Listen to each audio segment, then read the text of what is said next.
A paz de Cristo, queridos, é com alegria e satisfação que mais uma vez nós estamos aqui para abençoarmos as vidas de professores e alunos da EBD. Se você está chegando agora neste canal, seja muito bem-vindo. Eu lhe convido a se inscrever neste canal e a ajudar-nos a espalhar a palavra de Deus, divulgando os nossos vídeos nas suas redes sociais. Nós estamos estudando a respeito do caráter cristão. Nós estamos utilizando a revista da CPAD no segundo trimestre de 2017. A lição de número 10, ela traz o título Maria, irmã de Lázaro, uma devoção amorosa. A nossa leitura bíblica em classe está em João, capítulo 12, os versos 1 ao 11. O nosso texto áudio diz o seguinte: Então, Maria, tomando uma libra de unguento de nardo puro, de muito preço, ungiu os pés de Jesus e enxugou-lhe os pés com os seus cabelos, e encheu-se a casa do cheiro do unguento.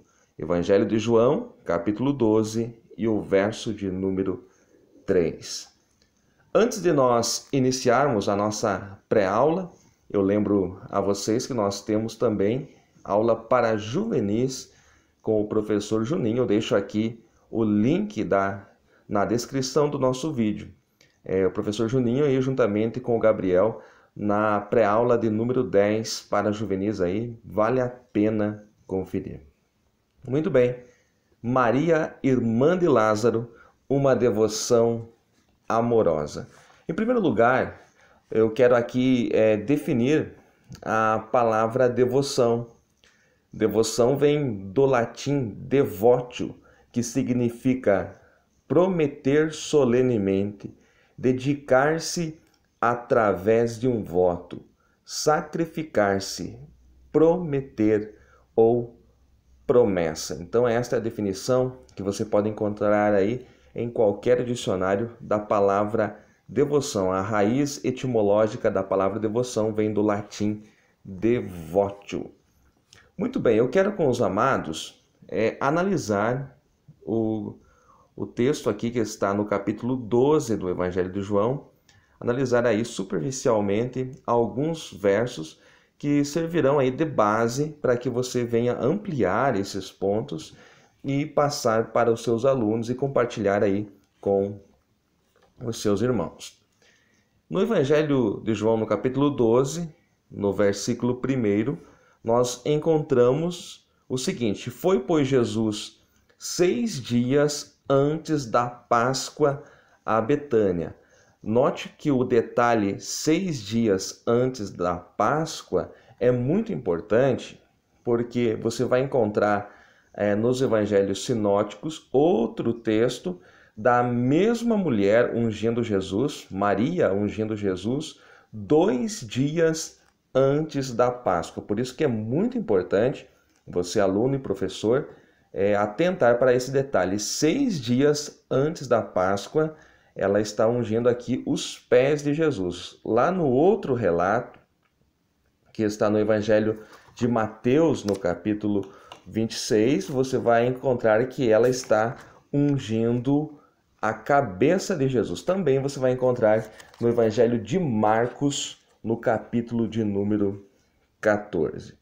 Muito bem, 6 dias antes da Páscoa, Jesus vai a Betânia. Betânia é uma pequena aldeia que ficava próximo ao Monte das Oliveiras, e de Jerusalém a Betânia era cerca de 3 ou no máximo 4 quilômetros. Então um local bem perto onde morava Lázaro, Marta e Maria. Então o versículo 1 nos diz onde estava Lázaro, aquele que falecera e a quem ressuscitara dos mortos. É muito interessante nós notarmos que Lázaro é um testemunho vivo, é uma prova viva que Jesus é o Messias. Os escribas e fariseus, eles questionavam muitos dos milagres que Jesus operou. Eles até questionavam, né, tentando atribuir até a Beelzebu aí a questão dele expulsar demônios. Mas a questão aqui de um morto que tornou a vida, isto só o Messias poderia fazer. Então, alguns milagres de Jesus, ou a maioria deles, autenticavam que ele, Jesus, era o Messias prometido a Israel. Por exemplo, quando Jesus restaura um cego de nascença, nunca se ouviu que um cego de nascença tornasse a ver. Agora Jesus vem e restaura o cego. Quando Lázaro está morto já há 4 dias e Jesus chega ao sepulcro e chama para que Lázaro saia para fora e Lázaro vem, isto é um milagre que autentica que Jesus é realmente o Messias. Portanto, Jesus vai a Betânia, onde estava Lázaro, que era um testemunho vivo que Jesus era o Messias. Então, portanto, este dia aqui é o sábado à tarde, 6 dias antes da Páscoa. A Páscoa seria na próxima sexta, então é o sábado, ao cair da tarde, que acontece este fato relatado no Evangelho de João. O verso de número 2 diz o seguinte: fizeram-lhe, pois, ali uma ceia e Marta servia. Então, algo que eu noto aqui é que Marta, ela estava sempre no trabalho, mas estava ausente na obra.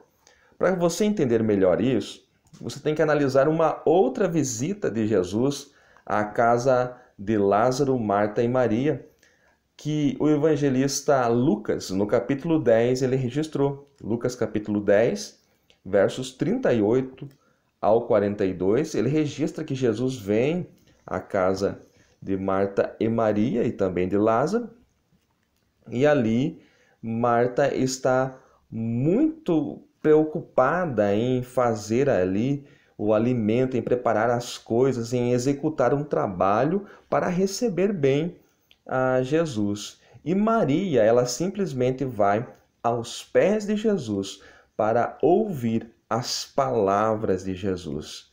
E Marta vai dizer: Senhor, tu não te importas que a minha irmã me deixe servir só?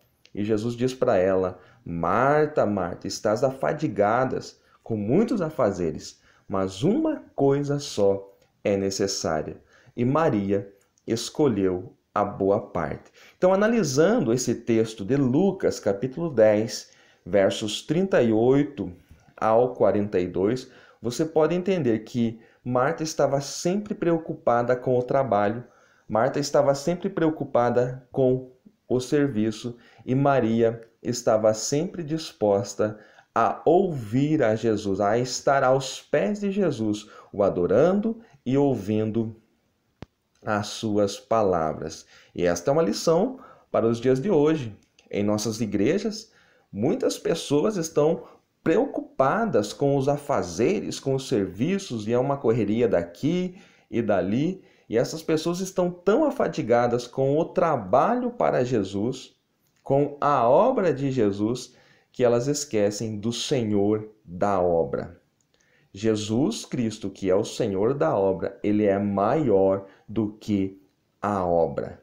O que importa, na verdade, é nós estarmos aos pés de Jesus e ouvir as suas palavras. Trabalho é uma coisa, obra é outra coisa. Quando nós confundimos essas duas coisas, nós estamos fadados a ter um relacionamento fraco com Jesus, assim como era o de Marta, que muito trabalhava, mas não chegava aos pés de Jesus, não ouvia as suas palavras. Então, o verso de número 2 ainda, e Lázaro, o meio do verso, e Lázaro era um dos que estavam à mesa com ele. Então, este versículo aqui relata um milagre. Lázaro era um dos que estavam à mesa com Jesus. Então, aquele que esteve no túmulo, aquele que ficou no sepulcro 4 dias, aquele que já estava atado, que já estava entrando em fase de decomposição, né? Aquele que estava no túmulo agora está vivo, agora está na mesa com Jesus. E isso daqui é o testemunho de um milagre. Onde Jesus está, coisas sobrenaturais acontecem. É muito estranho de se ler que um homem que esteve morto, que estava morto, que ficou morto 4 dias, agora está à mesa com o Senhor. Somente Jesus pode fazer isso. Verso de número 3. Então, Maria, tomando uma libra de unguento de nardo puro. E aí você me pergunta, o que é uma libra? Eu trago essa informação que pode ser útil. Uma libra é cerca de 326 gramas. Vai variar aí conforme a fonte que você procurar. 326 gramas. E a palavra unguento se refere à essência, a um perfume, mas somente à essência.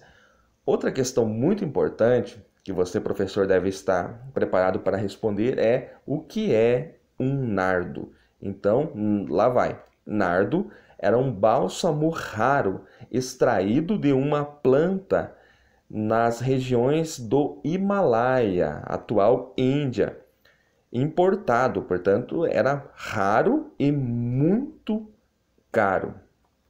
Então, é um vaso de alabastro contendo nardo puro que Maria vai derramar aos pés do Senhor.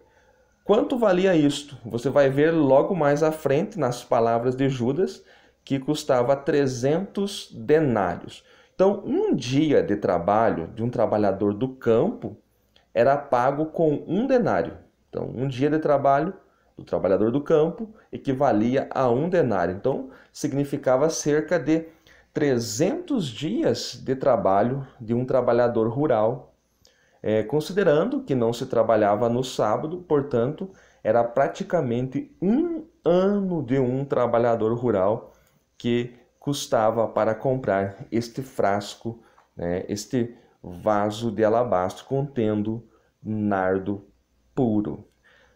Note que com certeza havia algum, já naquela época, algum perfume deste falsificado, porque o evangelista faz questão de dizer que o nardo aqui era puro, era realmente a essência. Versículo de número 4. Eu estou indo assim rápido porque são poucos minutos e eu quero trazer aí o máximo dos conceitos. Depois você rever novamente a pré-aula para você poder anotar. Depois também eu coloco no final da semana o esboço na descrição do vídeo. Versículo número 4. Então, um dos seus discípulos, Judas Iscariotes, filho de Simão, o que havia de traí-lo, disse. Então, aqui neste momento, Judas Iscariotes, ele vai revelar aquilo que estava no seu coração. Ele vai revelar o seu coração neste momento. Judas, ele faz parte daqueles que tratam as coisas de Deus apenas como negócio. E deste negócio, procuram tirar proveito. Primeira coisa que ele vai fazer, ele não vai notar o ato, a importância do ato de Maria. Não, ele vai calcular quanto que vale aquele nardo puro. Então ele vai dizer no verso de número 5, porque não se vendeu este unguento por 300 dinheiro e não se deu aos pobres. Ele vai avaliar o quanto custa o nardo puro.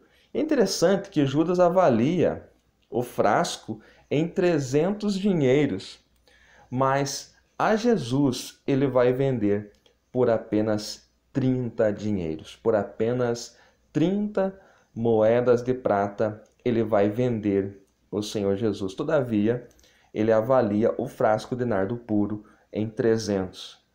30 para 300 é uma diferença considerável. Aí você vê por que é que Judas teve o fim que teve, porque ele avaliou um frasco de nardo em 300 dinheiros e a Jesus ele avaliou em apenas 30. Então, muitos avaliam Jesus lá embaixo e com isso têm um fim que merecem. Nesse texto aqui, você vai encontrar alguns grupos que estão entre os adoradores. Em primeiro lugar, você vai encontrar o grupo do trabalho. Este grupo aqui é representado por Marta. Eles trabalham, mas não têm tempo para sentar, para ir aos pés de Jesus e adorá-lo. Outro grupo que nós temos em nossas igrejas é o grupo da contemplação, é o grupo que só olha. Este grupo é representado aqui por Lázaro, que está na cena, mas não atua. O terceiro grupo é o grupo da adoração, a nossa personagem principal aqui, Maria, que vai vir aos pés de Jesus e vai derramar aqui a sua oferta caríssima aos pés de Jesus. E o quarto e último grupo que nós temos nas nossas igrejas e temos nesse texto é o grupo da crítica. Este grupo é representado por Judas, que vai ver o ato, que vai avaliar o preço do frasco e vai chegar à conclusão que não vale a pena e, portanto, vai criticar. Então, em nossas igrejas hoje, nós temos, queridos, esses quatro grupos. O grupo do trabalho, que só trabalha, só faz serviço, mas não adora. O grupo da contemplação, que não trabalha, não adora, só olha. O grupo da adoração, que é o grupo de Maria. E o grupo da crítica, que são os críticos que acham defeitos em tudo, na adoração, na mensagem, na palavra, no templo, em tudo eles acham defeitos e começam a criticar. E esses grupos estão presentes em praticamente todos os lugares. Dá para a gente dar uma olhadinha à nossa volta e também olhar para dentro de nós mesmos e analisarmos em qual grupo nós estamos. No verso de número 6, o evangelista João deixa claro que Judas disse isso não pelo cuidado que tivesse com os pobres, mas porque era ladrão e tinha a bolsa e tirava o que ali se lançava. Ele era o tesoureiro ali que recebia as ofertas, que tinha a responsabilidade de cuidar da bolsa, mas era ladrão, conforme está dizendo o texto. E a desculpa do ladrão é sempre a caridade com os pobres, é sempre as obras sociais. Note que aqueles que se utilizam do marketing do evangelho para enriquecer a si mesmos, eles são aqueles que têm a desculpa que estão tendo caridade com os mais pobres e estão também fazendo obras sociais. Então, essas são as principais desculpas que já era usada por Judas para justificar o seu ato. Também é esta mesma desculpa que é utilizada hoje pelos falsos mestres, pelos falsos pastores que utilizam-se do evangelho para obter recursos de forma ilícita. Então, esta é uma realidade que já era nos dias do Novo Testamento, continua sendo hoje. Verso de número 7. Disse, pois, Jesus: deixai-a, para o dia da minha sepultura guardou isto. E aqui eu aprendo algo sublime, que grandes adoradores não adoram mortos. Grandes adoradores se antecipam e não desperdiçam a unção. Eu não entendi, professor. Maria não perde a oportunidade. Maria não vai esperar, esta Maria aqui, irmã de Lázaro, ela não vai esperar, conforme as outras Marias, que Jesus morra e depois ir ao sepulcro levando perfume. Não. Ela vai adorar enquanto Jesus está vivo. Ela não vai perder a oportunidade. Então eu aprendo aqui que grandes adoradores não adoram mortos. Grandes adoradores se antecipam e não desperdiçam a unção. Eu não entendi ainda, professor, então deixa eu ler com você algo que está no Evangelho de Marcos, o capítulo de número 16. Diz assim, o verso 1: passado o sábado, Maria Madalena, Maria mãe de Tiago e Salomé compraram aromas para irem ungir o corpo de Jesus. Depois que Jesus estava morto, depois que Jesus já havia ressuscitado, elas estavam aqui com perfumes para irem ungir Jesus, coisa que Maria já tinha feito de forma antecipada. João 12, verso 8. Aqui Jesus relembra algo que sempre haverá os pobres. Sempre os pobres existirão. E esse é um texto que está em Deuteronômio, capítulo 15 e verso 11. Essa desculpa de deixar de adorar para ajudar os pobres, isto não existe, né? Isto é se esquivar, né? Porque os pobres sempre existirão. Jesus está citando aqui em João 12, 8, Deuteronômio 15, verso 11. Você pode ir lá e conferir. Versículo de número 9. E muita gente dos judeus soube que eles estavam ali e foram, não só por causa de Jesus, mas também para ver a Lázaro, a quem ressuscitara dos mortos. Então as multidões que vinham seguindo, elas não estavam ali somente por Jesus, mas sim por causa daquilo que ele, Jesus, havia feito, por causa do milagre. Então as multidões seguiam por aquilo que Jesus poderia fazer, pelo espetáculo que lhe dava. Por exemplo, havia paralítico, saía andando, havia cego, saía vendo, o surdo saía ouvindo. Então, por causa disso, as multidões vinham e seguiam a Jesus por aquilo que ele fazia, mas não por aquilo que ele era e é até hoje e sempre será. Verso 10, e os principais dos sacerdotes tomaram liberação para matar também a Lázaro. Aqueles que são um milagre também devem estar prontos a receberem as investidas do império das trevas. Então, os principais sacerdotes, que já estavam tramando matar Jesus, agora eles decidem a matar também Lázaro, porque por causa dele, muitos dos judeus creram em Jesus. E aqui no verso 11, já emendando aqui, eu aprendo algo muito sublime. O milagre não tem um fim em si mesmo. O milagre é uma atração para levar pessoas a crerem em Cristo.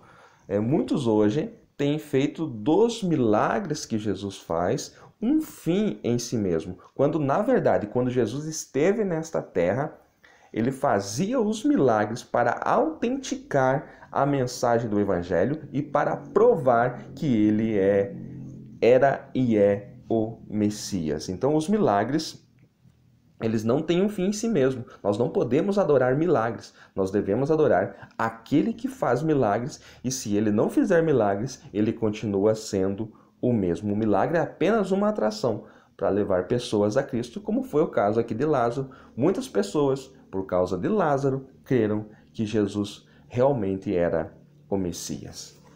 Concluindo esta pré-aula, eu digo o seguinte: Maria, que derramou o unguento aos pés de Jesus e enxugou com seus cabelos, e realmente prestou ali uma devoção amorosa, Maria, ela não havia ressuscitada.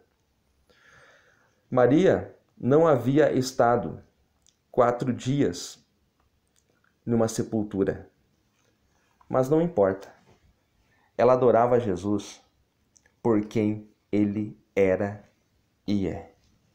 O que ele faz é apenas resultado de quem ele é. Maria não havia passado por aquilo que Lázaro passou, mas Maria sabia reconhecer quem ele era. E Maria sabia que o melhor lugar para se estar é aos pés dele, é aos pés de Jesus. Aprenda uma coisa: o melhor que nós temos, nós podemos e devemos entregar aos seus pés. E a posição mais alta que eu e você podemos estar é aos pés do Senhor Jesus. Se ele fizer um milagre como ressuscitar o morto, ele é o Messias. Se ele não fizer, ele é o Messias. Ele é o mesmo ontem, é o mesmo hoje e sempre será. Nós devemos adorar por quem ele é e não pelo que ele faz. Talvez eu esperasse que Lázaro estivesse aos pés de Jesus, beijando. Talvez eu esperasse que Lázaro estivesse derramando nardo puro aos pés de Jesus. Mas o texto não diz isso. O texto diz que Maria, ela sim, fez aquilo que Lázaro não fez, mesmo não passando pela mesma situação que Lázaro passou. Que possamos ser imitadores de Maria. Que deixemos de ser como Marta, que faz muito serviço, muita correria, faz muitas coisas ao mesmo tempo, mas não tem tempo para sentar aos pés de Jesus. Que possamos ser como Maria, que o lugar mais importante para se estar aos pés dele e ouvindo a palavra dele. Isto é o que importa. Se você foi abençoado com esta pré-aula, ajude-nos divulgando este vídeo nas suas redes sociais. Que você tenha uma ótima aula e que Deus lhe abençoe grandemente, em nome de Jesus.